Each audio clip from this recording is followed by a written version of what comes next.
विधानसभा निवडणुकीत दोन माणसं भेटले, 160 जागा निवडून आणण्याची गॅरंटी देत होते, मात्र मी आणि राहुल गांधींनी हा मार्ग फेटाळला. शरद पवारांचं वक्तव्य.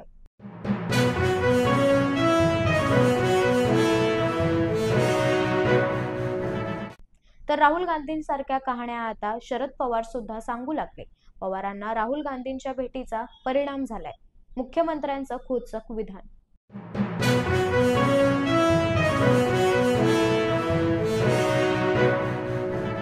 महादेवी हत्तीणीसाठी पुनर्विचार याचिका दाखल होणार. सोमवारी सर्वोच्च न्यायालयामध्ये महादेवी हत्तीणीसाठी याचिका दाखल होणार.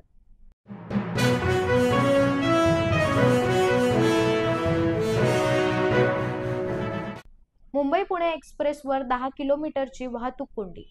सुट्ट्यांमुळे प्रवाशांचे हाल. सलग सुट्ट्यांमुळे मुंबई पुणे महामार्गावर मोठ्या प्रमाणात वाहतूक कोंडी.